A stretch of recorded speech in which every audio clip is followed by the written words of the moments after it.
जब तक वार्ता सफल नहीं होती है, जब तक आश्रित जो पीड़ित परिवार है, जो स्थानीय लोग हैं, वे संतुष्ट नहीं होते हैं, तब तक कंपनी का चक्का जाम रहेगा, कंपनी का कार्य उत्पादन ठप रहेगा और हमारे जो जेबी केसेस संगठन हैं उनके साथ ही यहाँ डटे रहेंगे। कार्य जो करते थे, शायद ठेकेदार का कार्य करते थे, तो जाहिर सी बात है उसमें टेंडर में तो टेंडर के रूप में उनका जो भी बकाया राशि है उसका भुगतान करें, उसके बाद तभी धरना समाप्त होगा।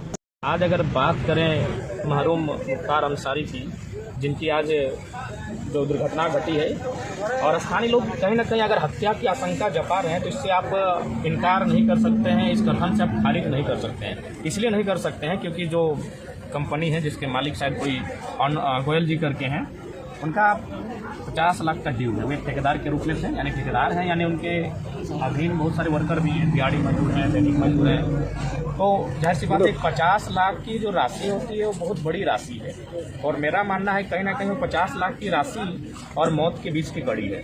इसलिए अगर मैं अपील करना चाहूँगा लोकतंत्र के चौथे स्तंभ के माध्यम से जिला प्रशासन से अपील करना चाहूँगा कि इस घटना की एक स्पष्ट जांच हो और इसमें जो भी दोषी पाए जाते हैं उनको कड़ी सज़ा का प्रावधान करें। और साथ ही मैं ये कहना चाहूँगा कि जो भी प्रबंधन है, इसमें जो उनका बकाया है 50 लाख का या फिर 50 लाख से प्लस हो चुका है, वह ड्यूज भुगतान करें। इसलिए क्योंकि उनके 3 छोटे छोटे बच्चे हैं, पत्नी है, एक बूढ़ी माँ है।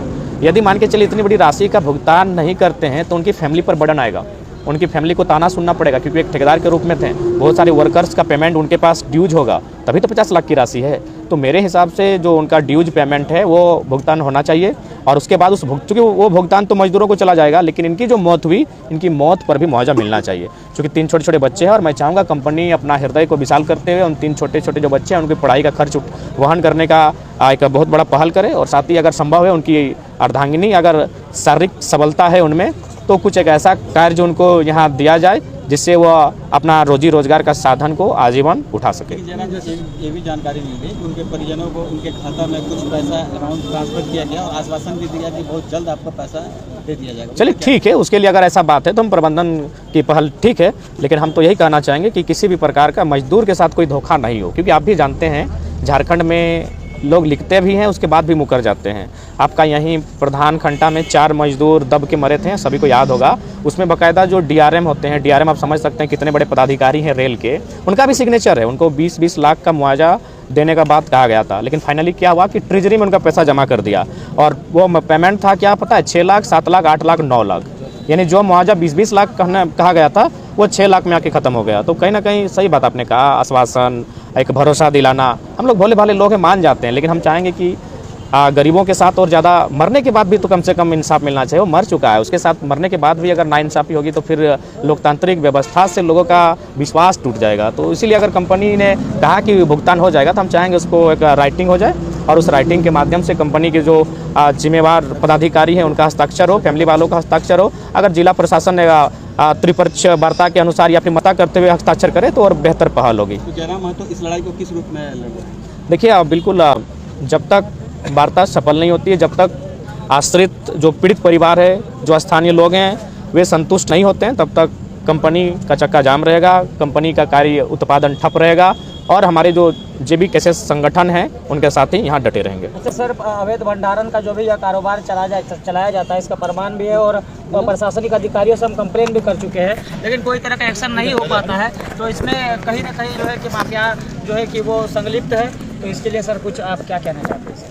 हाँ, स्वाभाविक बात है। मेरा भी मानना है कि आज धनबाद को इस प्रकार से माफिया तंत्र ने जकड़ लिया है जिसका कोई इलाज नहीं हो पा रहा है। इसके लिए मेरा मानना है कि यहाँ पर जो एसपी एसएसपी आते हैं उनको डेयरिंग होना चाहिए, क्या कि सुनने में आता है, हालांकि बहुत बड़े पदाधिकारी हैं, हम लोग नाम और जिला लेके नहीं कहेंगे, लेकिन इतना तो कहना चाहेंगे कि सुनने में आता है कि जो भी पदाधिकारी हमारे धनबाद बोकारो इतनी जिला में पदस्थापित होते हैं बहुत भारी रकम अदा करके आते हैं। तो इसलिए मेरा मानना है कि कब तक अपना कमाई देखिएगा, ज़िंदगी से एक दिन सबको यहाँ से विदा रुखसत हो जाना है, तो कम से कम मानवता के नाते, क्योंकि IAS IPS का बहुत क्रेज है देश में, बड़ी लोग सम्मान करते हैं, उस सम्मान की गरिमा को रखा जाए, और तबादला लाखों और करोड़ों देकर नहीं, तबादला साहस देखकर किया जाए कि धनबाद में कौन साहसी है। लेकिन यहाँ उल्टा होता है, जो ज़्यादा धनराशि का भुगतान करेगा उसका तबादला धनबाद बोकारो में होगा, क्योंकि ये दोनों क्षेत्र कोल सेक्टर है, दोनों में इंडस्ट्रियल बेल्ट है, यहाँ कमाई के चांसेस ज़्यादा हैं। तो ये बहुत दुर्भाग्य का विषय है। जो IAS IPS जिसको युवा बनना चाहती है, सपना देखती है, अगर वह इस प्रकार का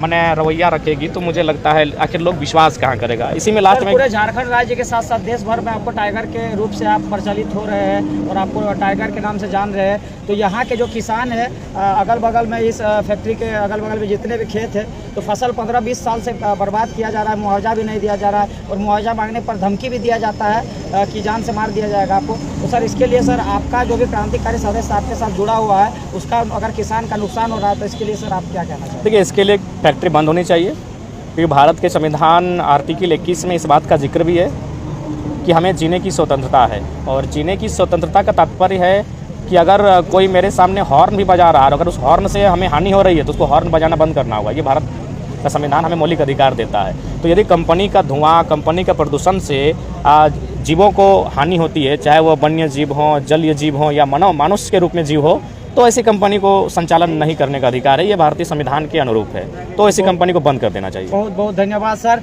टाइगर जयराम माधव। पहले ही लड़का डेट है, दूसरी बात उसको बॉडी में कहीं दाग नहीं है, बॉडी में कहीं दाग नहीं है।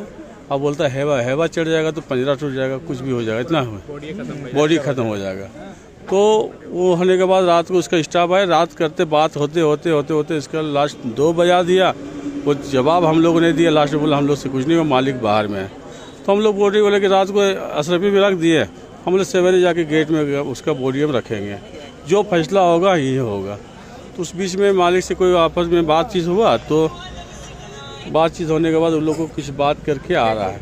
हम बोले जो भी बात होगा तो उसका फैक्ट्री के पास बात कीजिए, समाज आदमी बैठा हुआ, समाज के साथ बैठ के बात किया जाएगा। मेरा जो डिमांड था, अपनी लड़का मेन कमाने वाला था घर का, ये घर का कमाने वाला ही है, घर चलाने वाला ही है, 10-15 परिवार को चलाने के लिए ये लड़का था। अब इसका घर में कोई सहारा नहीं। इसके बाप फादर तो आज 5 साल पहले डेथ हो गया ये घटना में, वही काम करता था यही। और ये पेमेंट के लिए आया, पेमेंट इसका मोटा मोटी 50 लाख रुपया था इसका पास, 50-60 ऐसे कुछ पेमेंट इसका है। तो पेमेंट के लिए बोला कि पैसा मेरा पेमेंट मिलेगा, तो इसलिए आया था। आने के बाद आधा घंटा पौने घंटा के बाद हम लोग को रिपोर्ट मिला कि अशरफी हॉस्पिटल में सुनने पर हमको सुना है कि 2 दिन पहले का भी 20 लाख रुपया माल बकाया है। ये 70 हुआ जी, 70 लाख टोटल ड्यू है, मतलब ये हादसा 70 लाख के लिए जी हुआ है। हाँ। तो इसी कारण से हम लोग को शक है कि मालिक इसको मार दिया होगा, पेमेंट नहीं मिला होगा, पेमेंट नहीं दिया। मोटा रकम है, 10-20 हज़ार की बात नहीं है, 50 लाख समझ लीजिए। तो ये उसका मैं मामा हो है। कहाँ घर बोला लड़का सिमरा, मुख्तार अंसारी। और सबसे पहले मैंने आपने पार्टी को जो राजा दास है, इन्हीं को हम लोग खबर किया।